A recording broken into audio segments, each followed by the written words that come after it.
All right, people, welcome to the Filthy Kitchen. I'm the Squadman. How are you today? I am making myself an ultimate breakfast sandwich. And what's different about this one is it is going to be on a hamburger bun. My daughter had a birthday the other day. We bought hamburger buns. We had hamburgers. We had 8 buns and 8 patties, but what I did is the following.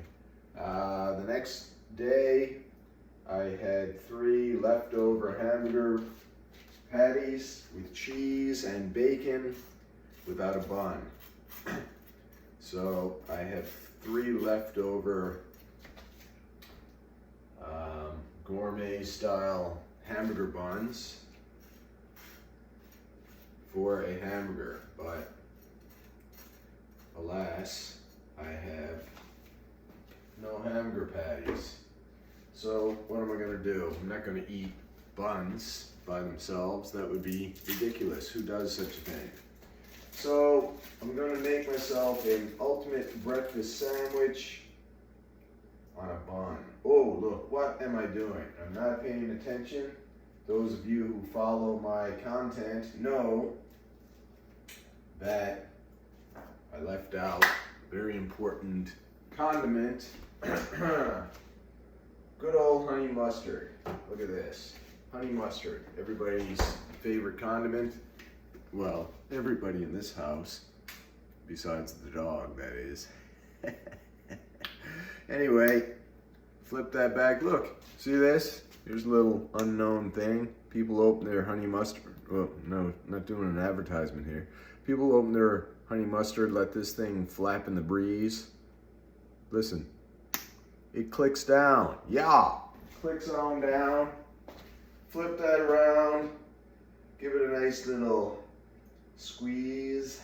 Get some honey mustard on that bad boy. Squeeze this one. Same. Get some honey mustard on that bun. Now, the cheese. So I toasted the bun as best as I thought was necessary. I toasted that in the old toaster. Now I'm putting down some cheese. I had butter, honey mustard, now some cheese. Why butter the bun, they say? Well, you're putting a lipid layer down to create a bit of a vapor barrier so that the wetness of the cheese and or bologna or whatever you put in is not going to make your bun all soggy. So the fat in the butter acts as a vapor barrier. There might be some fat in the honey mustard as well, I don't know, but that went down on top. And now I got the cheese. That's another vapor barrier for the bologna and ultimately the egg. I'm wasting valuable time here dealing with the sandwich when I don't have the eggs. Lo and behold, as I said, there was a birthday party. The cake is done. This is the remnants of the cake. The cake has been eaten. Did I eat the whole thing? No, I did not. Did I eat 80% of it? The verdict is out on that. Maybe I did, maybe I didn't. But time to give up eating cakes. I got this little microwavable device. Cost me a fortune. Does a fine job microwaving eggs. Here's how I like to crack my eggs. I drop them from about 4 inches up. You hear the little crack, and then you just rip it apart. If you do this right, you should never get shell in your eggs and you get a perfect break every time. I'll throw that down in the old trash sack. Grab another egg. I'm going to drop it right down into this first egg. Makes it a bit of a wet shell scenario, but at least, the egg is where it is and I'm not making a mess anywhere. Take that one out, say goodbye. Trash man's gonna have that in his truck. Drop it again, third egg drop soup. No, this is not egg drop soup. This is just an egg being dropped. Those are my 3 eggs. We're gonna have a 3-egg sandwich in a bun. The beauty of the bun today is this little device. The only real flaw this device has is the diameter. It's too narrow, especially for 3 eggs. I end up with a big 1-inch chunk of egg. Very eggy, not very nice. I prefer my eggs to be more spread out. Basically, I want them at least the size of the slice of bread so I don't have bread edges hanging out with no egg on them. So this hamburger bun situation will cure that for today, but generally speaking, I never have hamburger buns here.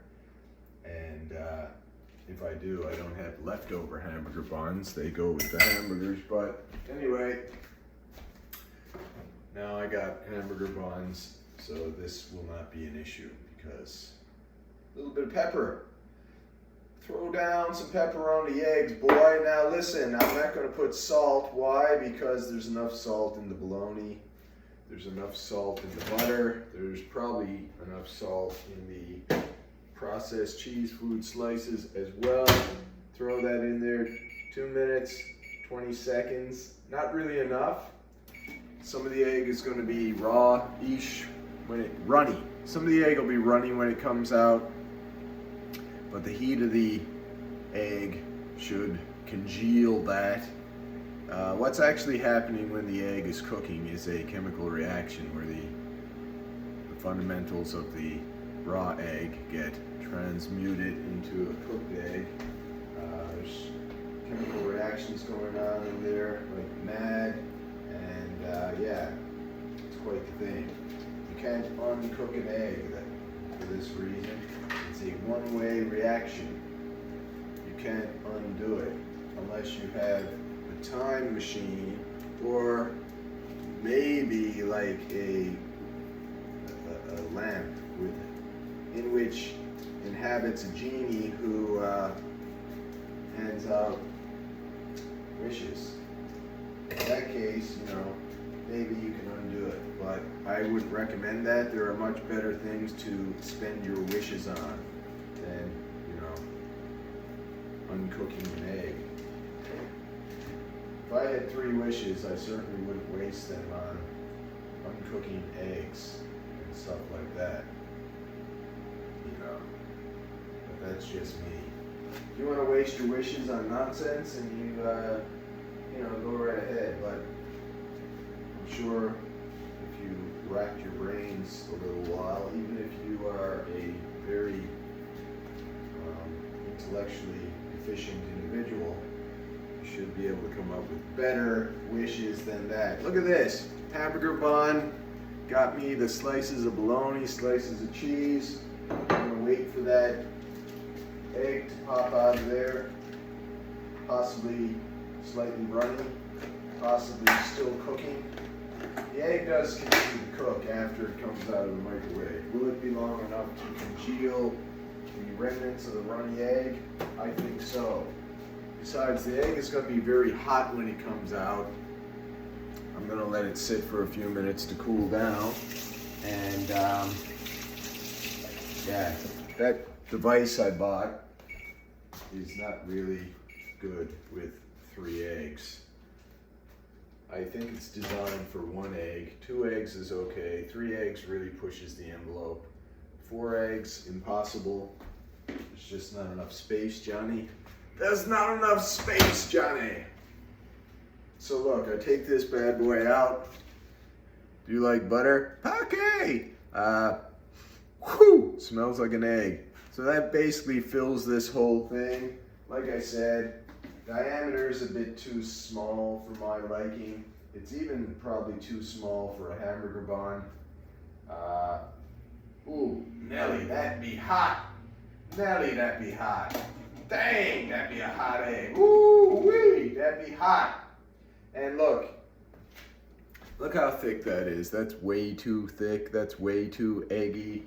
I'll crunch it down a bit, but you know, That's the flaw. So I got this breakfast sandwich. Would be better if I had some bacon. Hamburger bun, toasted, buttered, honey mustard, 2 slices of processed cheese food, 2 slices of processed meat in the form of bologna, 3 eggs. So were I to buy this at some local fast food joint, this would probably be about 2 breakfast sandwiches. I think they're like $5 now. Ridiculous. Twice what they used to be. So this is a little remnant of egg. I would give it to the dog, but it's too hot. So I'm gonna let that calm and cool, and maybe later he can chomp and drool over that. Anyway, this video is getting long. I'm gonna put some pickles down. I bought some brand name pickles. They're actually much less delicious than the supermarket brand pickles, but they were on sale. I usually go for the cheapest option. 99% of the time, that's the supermarket brand. I developed a taste for those. The brand name, don't like them anymore. Anyway, till next time, who loves your baby? This guy, don't forget it. Remember, you're somebody's favorite person in this world, probably mine. So till next time, for me and sleepy lazy boy over there, love you. Goodbye, and talk to you next time. Gonna have a shave. Tune in for that.